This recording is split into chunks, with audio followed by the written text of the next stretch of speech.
analogy for all the terrible things that have been going on the last 3 years. Mudslides. They're mudslides. Mudslides sweep everything in its path away, and these mudslides are trying to forever sweep away and destroy all that is good, all we hold dear. Now recently, some of these mudslides have come to light. But whether the mudslides occur in the light or in darkness, they're still mudslides. And in order to survive these mudslides, we must always strive to climb up the mountain and stay with Jesus. But in order to be able to climb the mountain, we need to first be fit enough to climb the mountain. And that is what Lent is all about. This extra, concentrated, focused effort on becoming the people we were always meant to be. Whether it came from somebody else unfairly inflicted upon you, whether it was self-inflicted, or whether it was a combination of both, all of us have varying degrees of damage that prevents us from being our best, that we need to undo, to reverse in order to become our best. And that isn't just theology, although that's very true, affecting our souls. The scientists are unanimous that when something traumatizing happens to us, something bad happens to us, our brains get distorted, and they need to be rewired back to operate at their very best. And that's just one example, but the reality is restoring what has been destroyed hurts.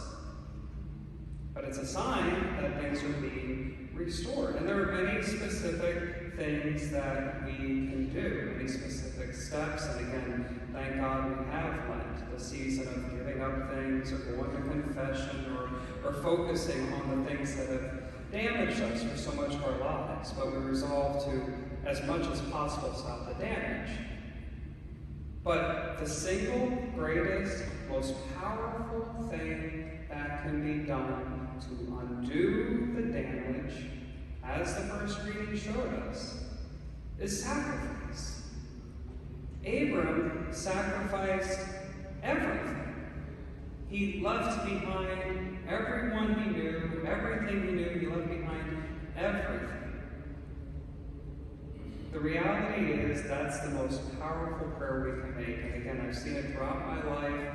I will continue to see it. The most powerful miracles come when people sacrifice for a particular intention. But the greatest definitive miracle is we get restored.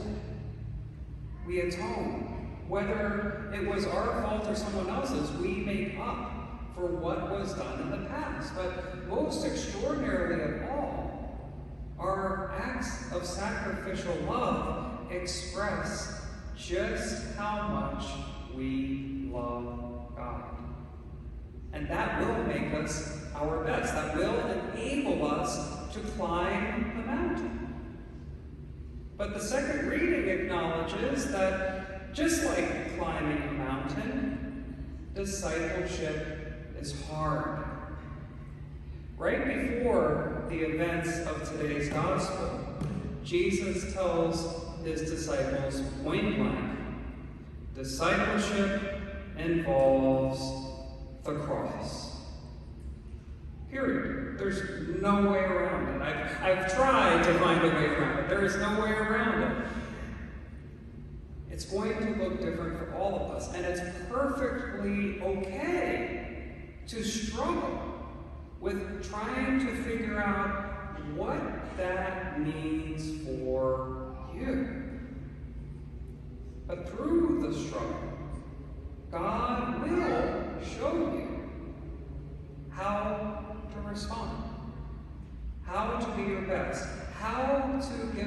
resources, how to lift others up, how to confront evil, and how to respond when the harm happens for being a disciple. Just last week, a pastor was arrested for trying to save the innocence of young children from being corrupted at a so-called pageant. I may be arrested next. And so may you. Oh, Father, not me. No. Have you been following what's been going on with the WHO, the IRS, the FBI? We're all in trouble. They hate us because of our discipleship. First and foremost, they hate us because we strive to be agents of good, but nothing can take our focus off of Jesus. And that was beautifully shown in today's gospel. Peter, James, and John, even though they just heard this message that discipleship involves the pain of the cross, they still chose to keep their focus on Jesus. They still chose to follow him up the mountain. And for that choice, they were beautifully rewarded with the glimpse of heaven.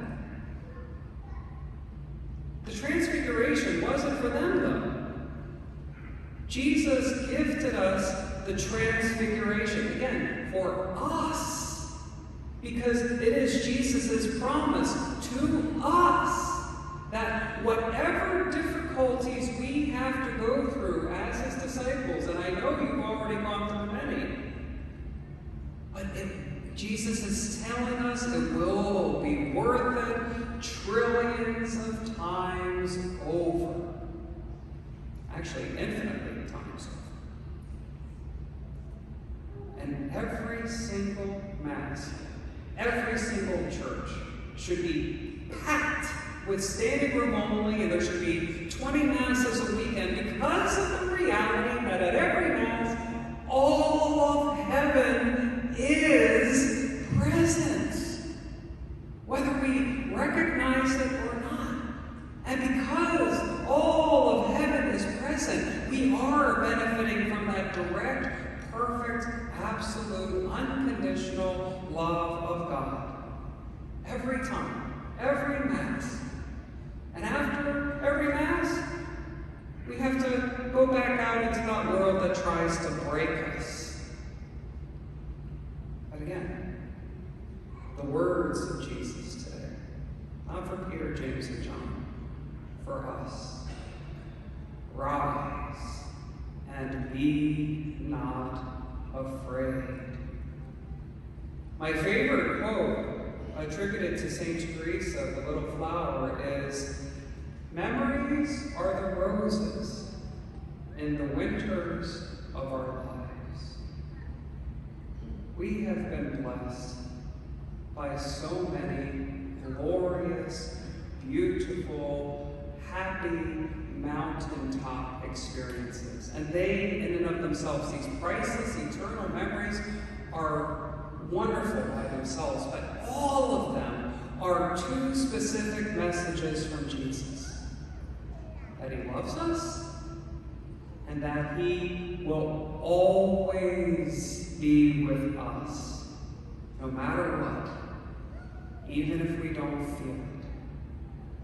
So we have more than what we need to rise up in the face of any potential fear, any challenge, any threat, any difficulty, to become that undeniable proof that our faith is indestructible.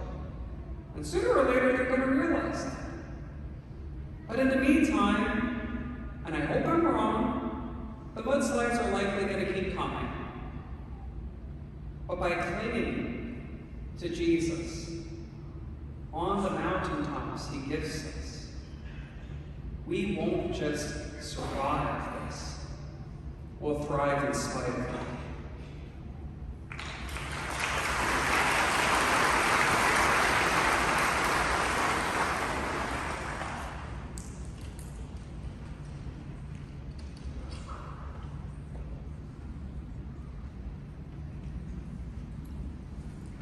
We now, in our gratitude and trust, profess our faith. I believe